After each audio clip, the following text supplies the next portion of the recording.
Raja-Raja pasal 6, firman Tuhan, Salomo mendirikan bait suci. Dan terjadilah pada tahun ke-480 sesudah orang Israel keluar dari tanah Mesir. Pada tahun ke-4 sesudah Salomo menjadi raja atas Israel dalam bulan Siu, yakni bulan yang kedua, maka Salomo mulai mendirikan rumah bagi Tuhan.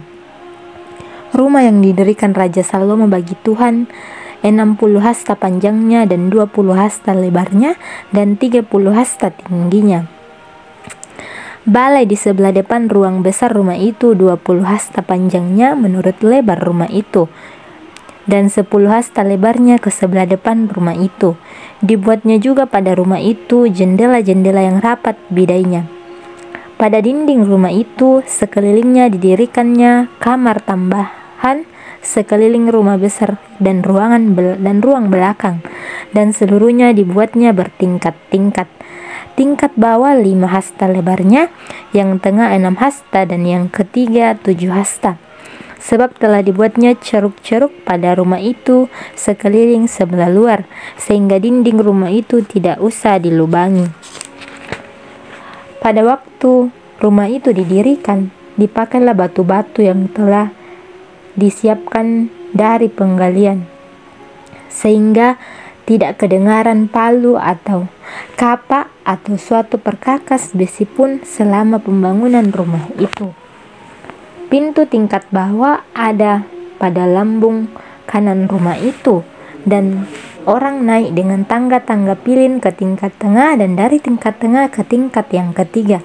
Setelah ia selesai mendirikan rumah itu, dibuatnyalah langit-langit rumah itu dari bingkai dan pemapan dari kayu aras.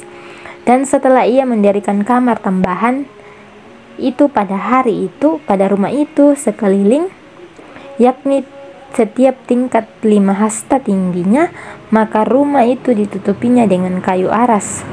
Kemudian datanglah firman Tuhan kepada Salomo demikian: mengenai rumah yang sedang kau dirikan ini, jikalau engkau menurut segala ketetapanku dan melakukan segala peraturanku dan tetap mengikuti segala perintahku dan tidak menyimpang daripadanya, maka aku akan menepati janjiku kepadamu yang telah kufirmankan kepada Daud ayahmu, yakni bahwa aku akan diam di tengah-tengah orang Israel dan tidak hendak meninggalkan umatku Israel.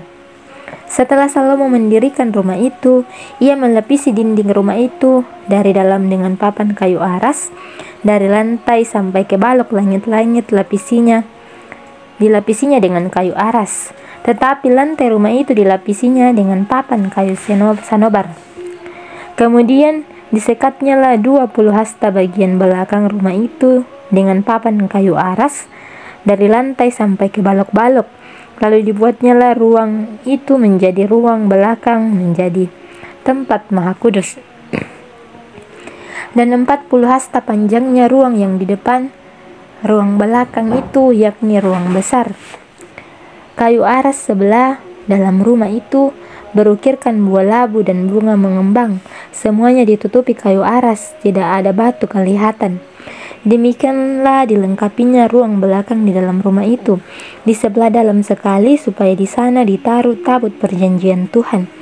Ruang belakang itu 20 hasta panjangnya dan 20 hasta lebarnya dan 20 hasta tingginya.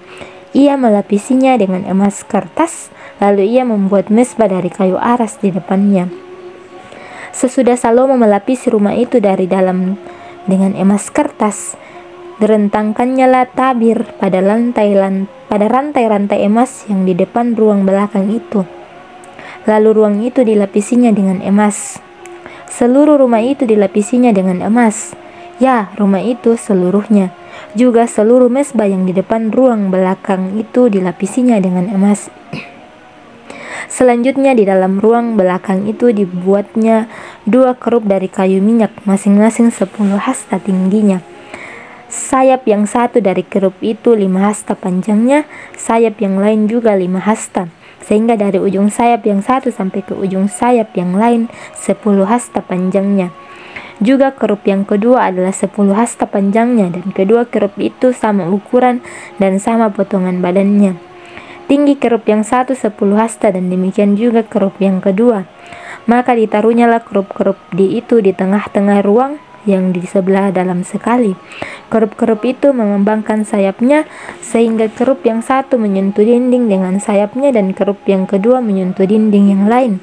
Sedang sayap-sayap yang arah ke tengah rumah itu bersentuhan ujungnya, dan kerup-kerup itu dilapisinya dengan emas. Dan pada segala dinding rumah itu berkeliling ia mengukir gambar kerup, pohon korma, dan bunga mengembang, baik di ruang sebelah dalam maupun di ruang sebelah luar. Juga lantai rumah itu dilapisinya dengan emas, baik di ruang sebelah dalam maupun di ruang sebelah luar. Sebagai pintu masuk ke ruang belakang, dibuatnyalah pintu dari kayu minyak. Ambang dan tiangnya merupakan segi 5. Pada kedua daun pintu yang dari kayu minyak itu, ia mengukir gambar kerup, pohon korma, dan bunga mengembang, kemudian dilapisinya dengan emas. Juga pada kerup dan pada pohon korma itu disalutkannya emas. Demikian juga untuk pintu masuk ke ruang besar itu, dibuatnya tiang-tiang dari kayu minyak yang merupakan segi 4, dan 2 pintu dari kayu sanobar. Kedua papan pintu dari pintu yang satu dapat dilipat, dan demikian juga kedua papan pintu yang lain. Lalu diukirnyalah pada kerup pohon korma dan bunga mengembang, kemudian dilapisinya pintu itu dengan emas pipi pada gambar ukiran itu. Ia mendirikan tembok pelataran dalam dari 3 fajar batu pahat dan dari 1 jajar balok kayu aras.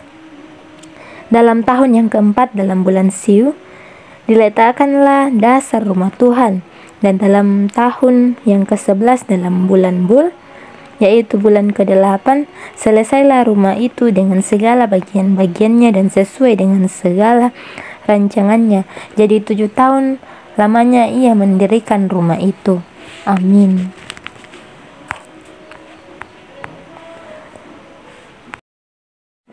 Satu Raja-Raja pasal 7, firman Tuhan. Istana Salomo. Salomo mendirikan istana sampai 13 tahun lamanya. Barulah selesai seluruh istananya itu.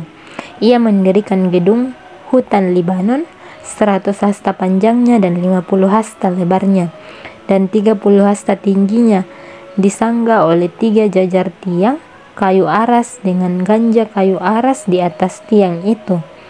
Gedung itu ditutup dari atas dengan langit-langit kayu aras. Di atas balok-balok melintang yang disangga oleh tiang-tiang itu. 45 jumlahnya, yakni 15 sejajar. Ada pula 3 jajar jendela berbidai, jendela berhadapan dengan jendela 3 kali, dan semua pintu dan jendela segi 4 bangunnya, jendela berhadapan dengan jendela 3 kali. Ia membuat juga balai saka 50 hasta panjangnya dan 30 hasta lebarnya, dengan di sebelah depannya sebuah balai lagi yang bertiang dan bertangga di sebelah depannya.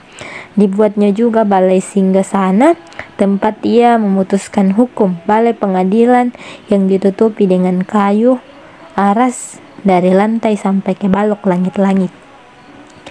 Dan gedung kediamannya sendiri di pelataran yang lain, lebih ke sebelah dalam lagi dari balai itu, adalah sama buatannya. Dan bagi anak Firaun yang diambil Salomo menjadi istrinya, dibuatnya juga sebuah gedung sama dengan balai itu. Tembok dari semuanya ini dibuat dari batu yang mahal, yang sesuai dengan ukuran batu pahat, digergaji dengan gergaji yang sebelah kanan, sebelah dalam, dan dari sebelah luar, dari dasar sampai ke atas, dan juga dari tembok luar sampai kepada tembok pelataran besar. Bahkan dasar gedung-gedung itu dari batu yang mahal, batu yang besar, batu yang 10 hasta, dan batu yang 8 hasta. Di bagian atas ada batu yang mahal berukuran batu pahat dan kayu aras juga. Sekeliling pelataran besar ada tembok dari 3 jajar batu pahat dan 1 jajar balok kayu aras. Demikian juga sekeliling pelataran dalam rumah Tuhan dan balainya. Kemudian Raja Salomo menyuruh orang menjemput Hiram dan Tirus, dari Tirus. Dia adalah anak seorang janda dari suku Naftali, sedang ayahnya orang Tirus. Tukang tembaga, ia penuh dengan keahlian, pengertian, dan pengetahuan untuk melakukan segala pekerjaan tembaga. Ia datang kepada Raja Salomo lalu melakukan segala pekerjaan itu bagi raja.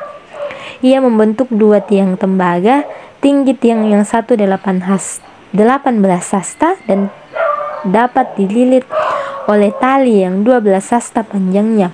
Tiang yang kedua demikian juga. Dibuatnya juga 2 ganja untuk ditaruh di kepala tiang-tiang itu dari tembaga tuangan. Tinggi ganja yang satu 5 hasta dan tinggi ganja yang kedua 5 hasta. Dibuatnya pula 2 jala-jala untuk ganja yang ada di kepala tiang itu. Jala-jala itu semacam kawat berpilin, semacam utayan rantai, 1 jala-jala untuk ganja yang satu dan 1 jala-jala untuk ganja yang kedua. Kemudian dibuatnya juga buah-buah delima, 2 jajar berkeliling pada jala-jala yang satu untuk menutupi ganja yang di ujung tiang itu, dan demikian pula dibuatnya pada ganja yang kedua. Dan ganja yang di kepala tiang dekat balai depan itu berbentuk bunga bakung, tingginya 4 hasta, yakni ganja-ganja yang di atas kedua tiang itu di sebelah atas sekali lewat jalan-jalan yang meliputi perut ganja itu. Dan buah-buah delima ada 200 berjajar berkeliling pada ganja yang satu. Demikian juga pada yang kedua. Kemudian tiang-tiang itu didirikannya dekat balai ruang besar. Ketika ia mendirikan tiang kanan, ia menamainya Yakhin. Ketika ia mendirikan tiang kiri, ia menamainya Boas. Dan setelah bentukan bunga bakung ditaruh di kepala tiang-tiang itu, maka siaplah pekerjaan membuat tiang-tiang itu. Kemudian dibuatnya laut tuangan yang 10 hasta dari tepi ke tepi, bundar keliling 5 hasta tingginya, dan yang dapat dililit berkeliling oleh tali yang 30 hasta panjangnya. Dan di bawah ke tepi dan gambar buah labu yang mengelilinginya sama sekali 10 dalam hastanya, hasta merangkum laut itu berkeliling labu itu 2 jajar, dituang setuangan dengan bejana itu.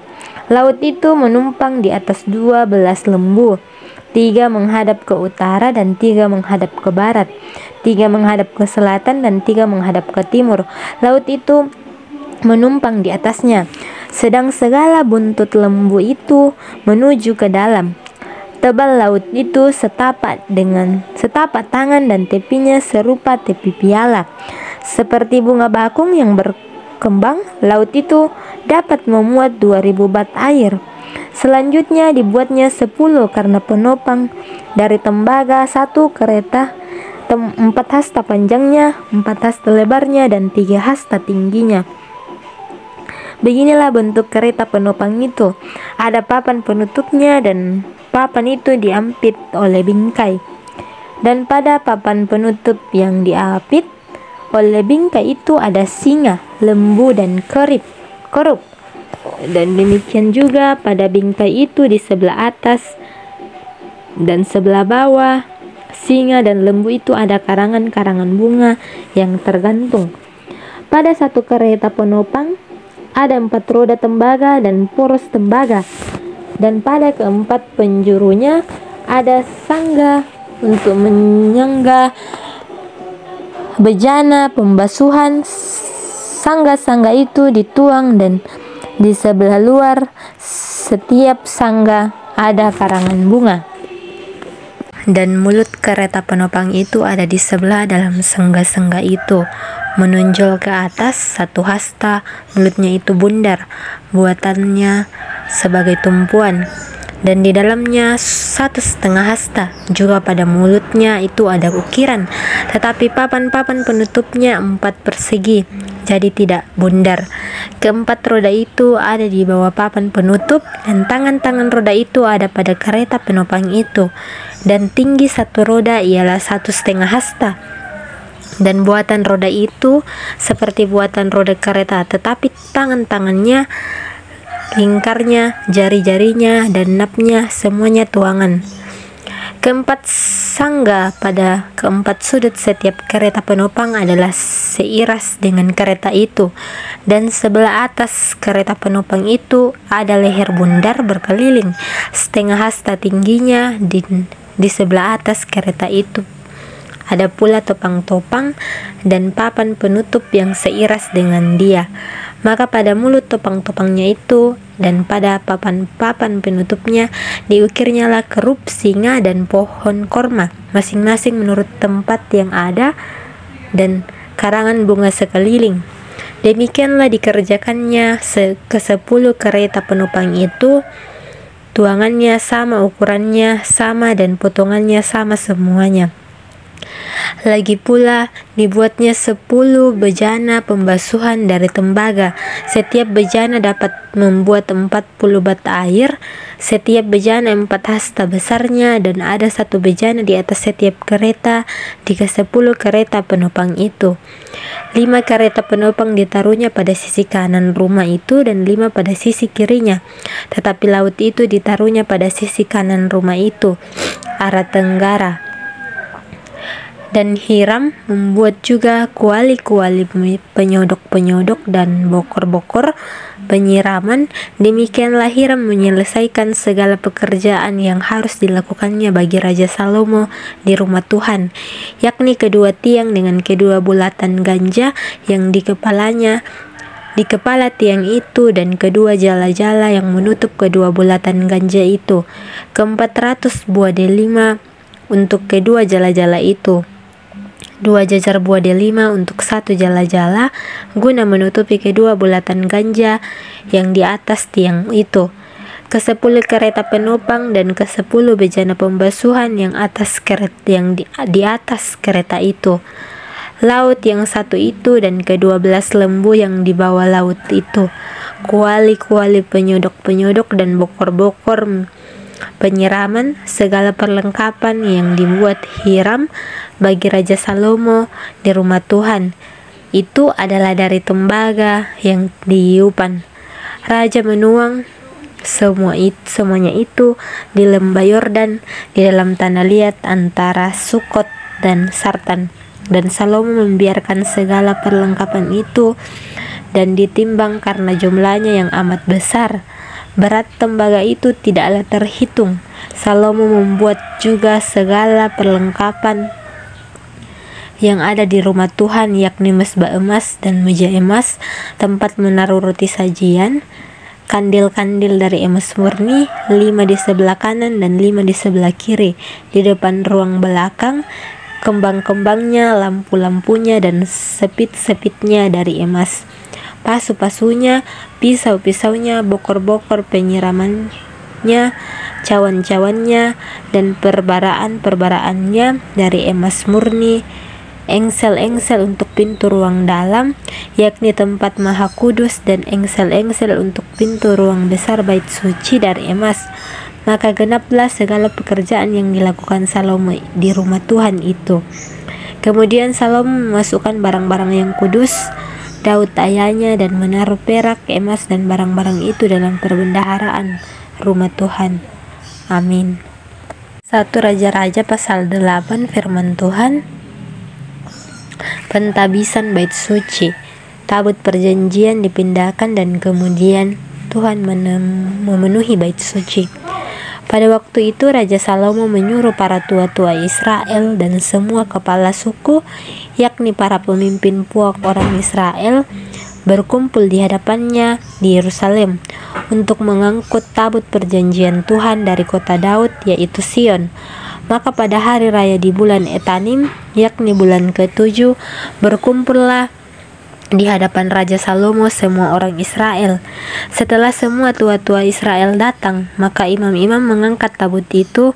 Mereka mengangkut tabut Tuhan dan kemah pertemuan dan segala barang kudus yang ada dalam kemah itu.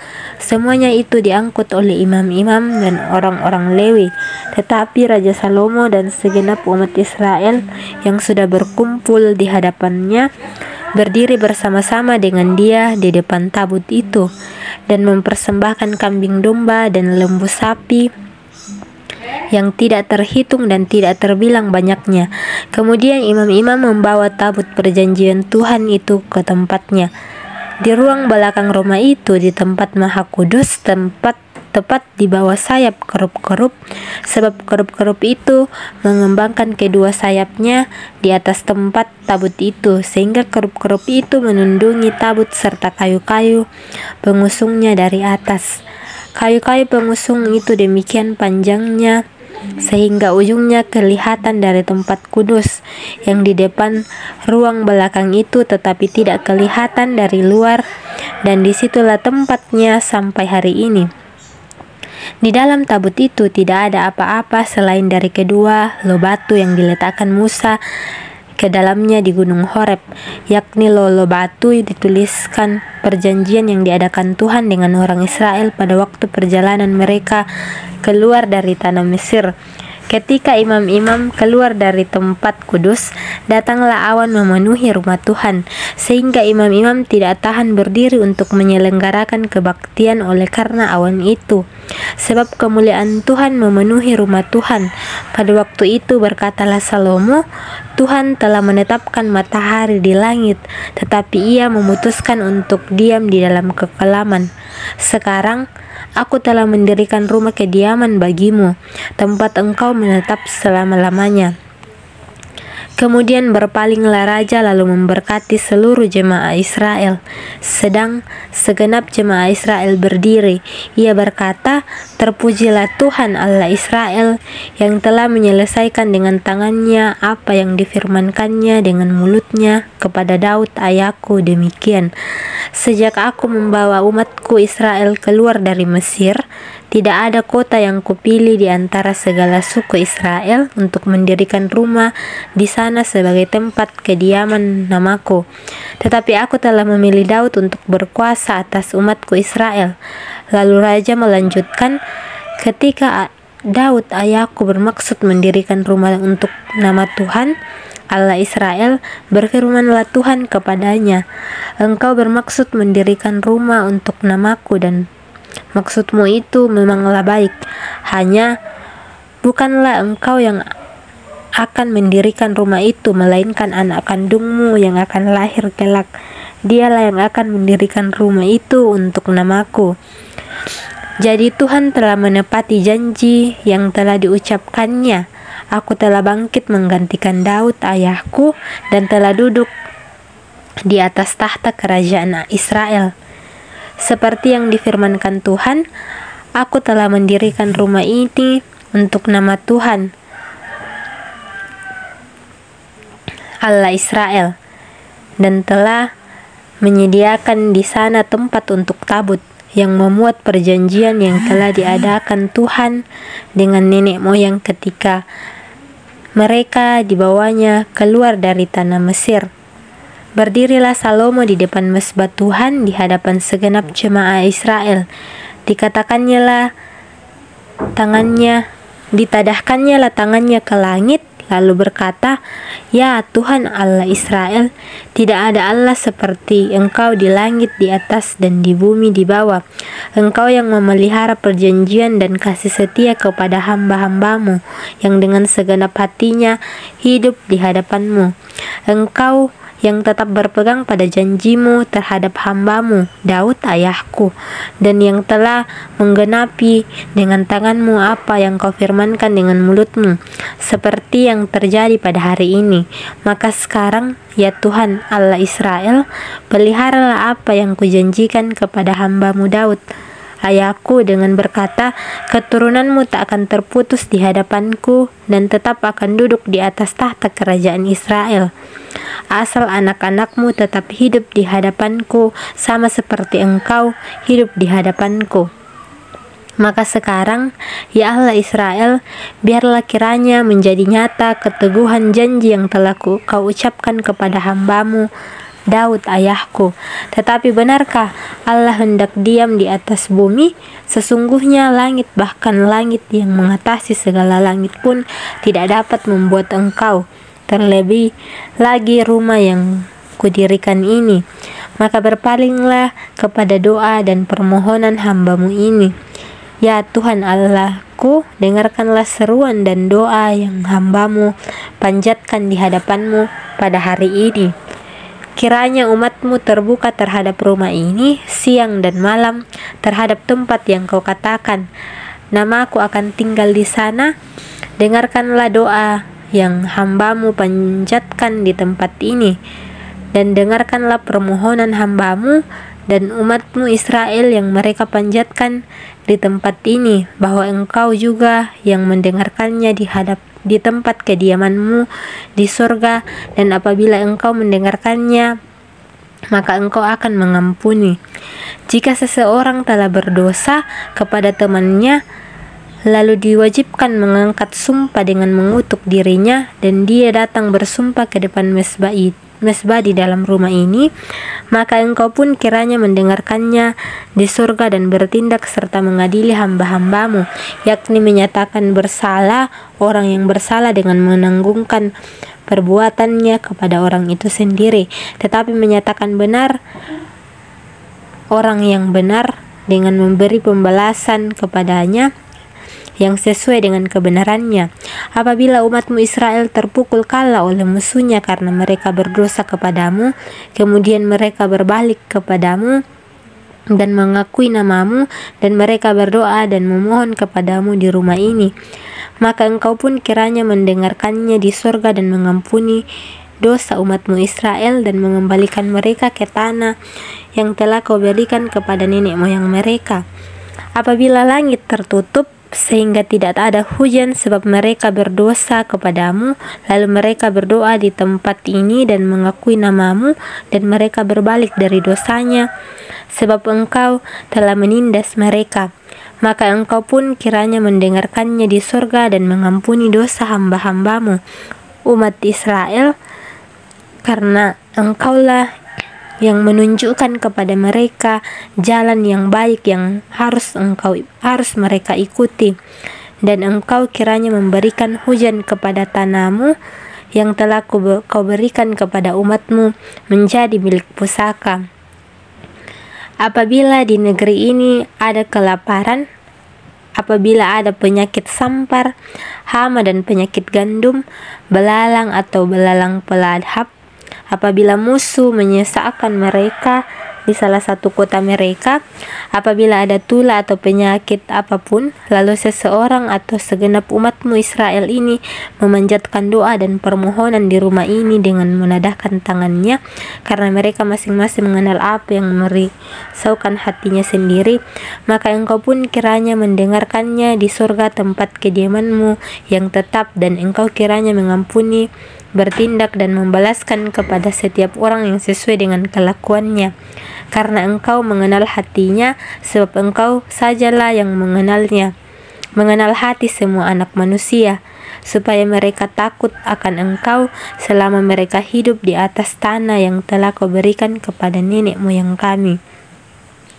Juga apabila seorang asing yang tidak termasuk umatmu Israel datang dari negeri jauh oleh karena namamu, sebab orang akan mendengar tentang namamu yang besar dari dan tentangan tanganmu yang kuat dan lenganmu yang teracung, dan ia datang berdoa di rumah ini, maka engkau pun kiranya mendengarkannya di surga tempat kediamanmu yang tetap, dan engkau kiranya bertindak sesuai dengan segala yang diserukan kepadamu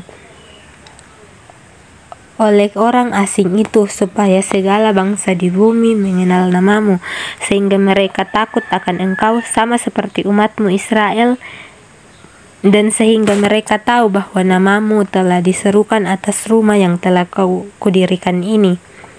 Apabila umatmu keluar untuk berperang melawan musuhnya ke arah manapun engkau menyuruh mereka, dan apabila mereka berdoa kepada Tuhan dengan berkiblat ke kota yang telah kau pilih dan ke rumah yang telah kudirikan bagi namamu, maka engkau kiranya mendengarkan di surga doa dan permohonan mereka, dan engkau kiranya memberikan keadilan kepada mereka.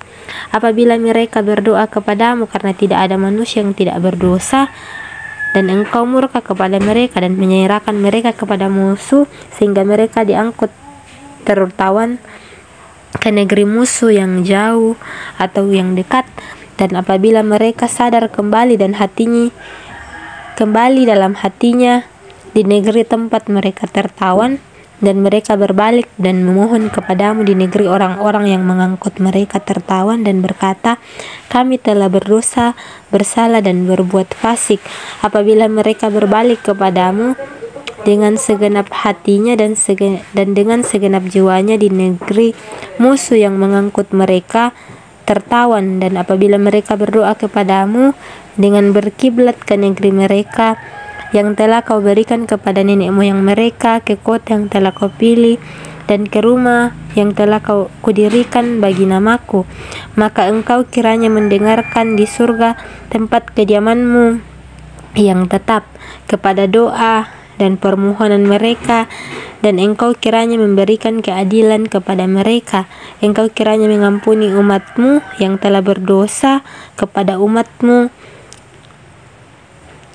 mengampuni segala pelanggaran yang dilakukan mereka kepadamu, dan kiranya engkau membuat mereka menjadi kesayangan orang-orang yang mengangkut mereka tertawan, sehingga orang-orang itu menyayangi mereka. Sebab mereka itu umatmu dan milik kepunyaanmu yang telah kau bawa keluar dari tanah Mesir, dari tengah-tengah dapur peleburan besi. Hendaklah matamu terbuka terhadap permohonan hambamu dan terhadap permohonan umatmu Israel, dan hendaklah engkau mendengarkan mereka seberapa kali mereka berseru kepadamu. Sebab engkaulah yang memisahkan mereka bagimu menjadi milik kepunyaanmu dari antara segala bangsa di bumi, seperti yang telah kau firmankan dengan perantaraan Musa hambamu pada waktu engkau membawa nenek moyang kami keluar dari Mesir, ya Tuhan Allah. Ketika Salomo selesai memanjatkan segala doa dan permohonan itu kepada Tuhan, bangkitlah ia dari depan misbah Tuhan setelah berlutut dengan menadahkan tangannya ke langit. Maka berdirilah ia dan memberkati segenap jemaah Israel dengan suara nyaring, katanya, terpujilah Tuhan yang memberikan tempat perhentian kepada umatnya Israel, tepat seperti yang difirmankannya dari segala yang baik yang telah dijanjikannya dengan perantaraan Musa hambanya. Tidak ada satupun yang tidak dipenuhi. Kiranya Tuhan Allah kita menyertai kita sebagaimana ia telah menyertai nenek moyang kita. Janganlah ia meninggalkan kita dan janganlah ia membuangkan kita, tetapi hendaklah dicondongkannya hatinya kepadanya untuk hidup menurut segala jalan yang ditunjukkannya, dan untuk tetap mengikuti segala perintahnya dan ketetapannya dan peraturannya yang telah diperintahkannya kepada nenek moyang kita. Hendaklah perkataan yang telah kumohonkan tadi di hadapan Tuhan dekat pada Tuhan Allah kita siang dan malam, supaya ia memberikan keadilan kepada hambanya dan kepada umatnya Israel menuruti yang perlu pada setiap hari, supaya segala bangsa di bumi tahu bahwa Tuhanlah Allah yang tidak ada dan tidak ada yang lain. Dan hendaklah kamu berpaut kepada Tuhan Allah kita dengan sepenuh hatimu dan dengan hidup menurut segala ketetapannya dan dengan tetap mengikuti segala perintahnya seperti pada hari ini. Lalu raja bersama-sama segenap Israel mempersembahkan korban sembelihan di hadapan Tuhan sebagai korban keselamatannya kepada Tuhan. Salomo mempersembahkan 22.000 ekor lembu sapi dan 120.000 ekor kambing domba. Demikianlah raja dan segenap Israel mentahbiskan rumah Tuhan itu. Pada hari itu juga raja menguduskan pertengahan pelataran yang depan rumah Tuhan, sebab disitulah ia mempersembahkan korban bakaran, korban sajian, dan segala lemak korban keselamatan. Sebab mezbah tembaga yang di depan Tuhan itu terlalu kecil untuk memuat korban bakaran dan korban sajian dan segala lemak korban keselamatan itu. Lalu Salomo mengadakan perayaan pada waktu itu juga di hadapan Tuhan Allah kita selama 7 hari bersama-sama dengan seluruh Israel, suatu jemaah yang besar dari jalan masuk ke Hamat sampai sungai Mesir.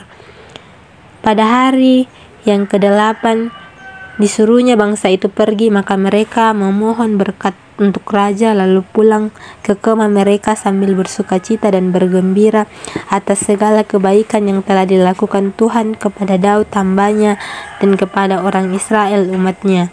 Amin. 1 Raja-Raja pasal 9. Firman Tuhan. Tuhan menampakkan diri kepada Salomo untuk kedua kalinya. Ketika Salomo selesai mendirikan rumah Tuhan dan istana raja dan membuat segala yang diinginkannya, maka Tuhan menampakkan diri kepada Salomo untuk kedua kalinya seperti ia sudah menampakkan diri kepadanya di Gibeon. Firman Tuhan kepadanya, "Telah kudengar doa dan permohonanmu yang kau sampaikan ke hadapanku. Aku telah menguduskan rumah yang kau dirikan ini untuk membuat namaku tinggal di situ sampai selama-lamanya. Maka mataku dan hatiku akan ada di situ sepanjang masa. Mengenai engkau, jika engkau hidup di hadapanku sama seperti Daud ayahmu, dengan tulus hati dan dengan benar, dan berbuat sesuai dengan segala yang kuperintahkan kepadamu, dan jika engkau tetap mengikuti segala ketetapan dan peraturanku, maka aku akan meneguhkan tahta kerajaanmu atas Israel untuk selama-lamanya, seperti yang telah kujanjikan kepada Daud ayahmu dengan berkata, keturunanmu tak akan terputus dari tahta kerajaan Israel. Tetapi jika kamu ini dan anak-anakmu berbalik daripadaku dan tidak berpegang pada segala perintah dan ketetapanku yang telah kuberikan kepadamu, dan pergi beribadah kepada Allah lain dan sujud menyembah kepadanya, maka aku akan melenyapkan orang Israel dari atas tanah yang telah kuberikan kepada mereka, dan rumah yang telah kukuduskan bagi namaku itu akan kubuang dari hadapanku. Maka Israel akan menjadi kiasan dan sindiran di antara segala bangsa. Dan rumah ini akan menjadi reruntuhan, sehingga setiap orang yang lewat akan tertegun bersuit dan berkata, apakah sebabnya Tuhan berbuat yang demikian kepada negeri ini dan kepada rumah ini? Maka orang akan berkata, sebab mereka meninggalkan Tuhan Allah mereka yang membawa nenek moyang mereka keluar dari tanah Mesir, dan sebab mereka berpegang pada Allah lain dan sujud menyembah kepadanya dan beribadah kepadanya. Itulah sebabnya Tuhan mendatangkan malapetaka ini kepada mereka. Setelah lewat 20 tahun, selesailah Salomo mendirikan kedua rumah itu, yakni rumah Tuhan dan istana raja.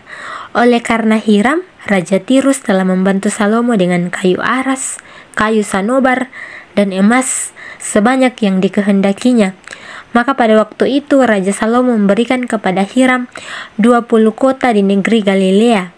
Tetapi ketika Hiram datang dari Tirus untuk melihat kota-kota yang diberikan Salomo kepadanya itu, maka semuanya kurang menyenangkan hatinya.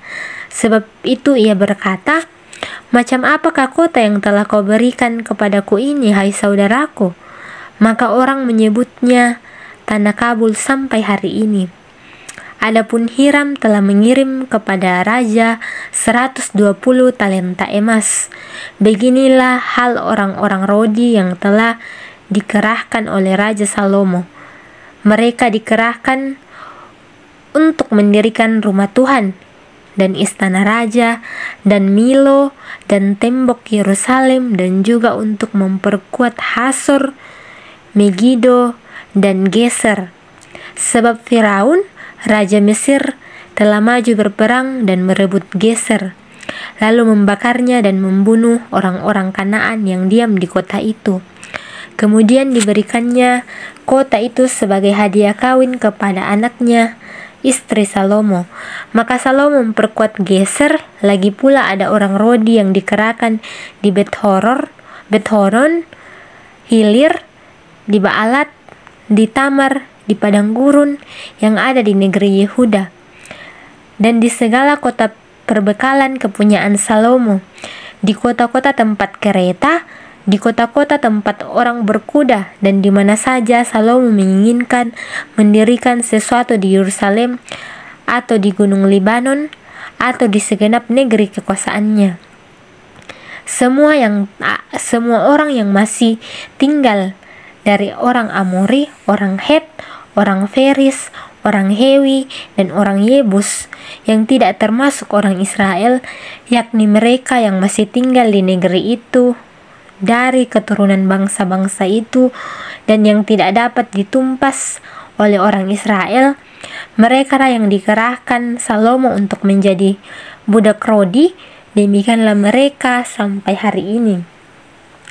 Tetapi orang Israel tidak ada yang dijadikan budak oleh Salomo, melainkan mereka menjadi prajurit, pegawai, pembesar, perwira atau panglima atas pasukan kereta dan pasukan berkuda. Inilah pemimpin-pemimpin umum yang mengepalai pekerjaan Salomo. 550 orang memerintah rakyat yang melakukan pekerjaan itu. Segera sesudah anak Firaun pindah dari kota Daud ke rumah yang telah didirikan Salomo baginya, Salomo pun mendirikan Milo. 3 kali setahun Salomo mempersembahkan korban-korban bakaran dan korban-korban keselamatan di atas mezbah yang didirikannya bagi Tuhan, dan ia membakar korban api-apiannya di hadapan Tuhan. Demikianlah ia menyelesaikan rumah itu. Raja Salomo membuat juga kapal-kapal di Esion Geber yang ada di dekat Elot di tepi laut Teberau di tanah Edom. Dengan kapal-kapal itu Hiram mengirim anak buahnya, yaitu anak-anak kapal yang tahu tentang laut, menyertai anak buah Salomo. Maka sampailah ke Ofir, dan dari sana mereka mengambil 420 talenta emas yang mereka bawa kepada Raja Salomo. Amin. 1 Raja-Raja pasal 10. Firman Tuhan. Kunjungan Ratu Negeri Sheba. Ketika Ratu Negeri Sheba mendengar kabar tentang Salomo berhubung dengan nama Tuhan, maka datanglah ia hendak mengunjunginya dengan teka-teki. Ia datang ke Yerusalem dengan pasukan pengiring yang sangat besar, dengan unta-unta yang membawa rempah-rempah, sangat banyak emas dan batu permata yang mahal. Setelah ia sampai kepada Salomo, dikatakannya lah segala yang ada di dalam hatinya dan kepadanya, dan Salomo menjawab segala pertanyaan ratu itu. Bagi raja tidak ada yang tersembunyi yang tidak dapat dijawabnya untuk ratu itu. Ketika Ratu Negeri Sheba melihat segala hikmat Salomo dan rumah yang telah didirikannya, makanan di mejanya, cara duduk pegawai-pegawainya, cara pelayan-pelayannya melayani dan berpakaian, minumannya dan korban bakaran yang biasa dipersembahkannya di rumah Tuhan, maka tercenganglah ratu itu, dan ia berkata kepada raja, "Benar juga kabar yang kudengar di negeriku tentang engkau dan tentang hikmatmu, tetapi aku tidak percaya perkataan-perkataan itu sampai aku datang dan melihatnya dengan mataku sendiri. Sungguh, setengahnya pun belum diberitahukan kepadaku dalam hal hikmat dan kemakmuran. Engkau melebihi kabar yang kudengar. Berbahagialah istrimu, para istrimu, berbahagialah para pegawaimu yang selalu melayani engkau dan menyaksikan hikmatmu.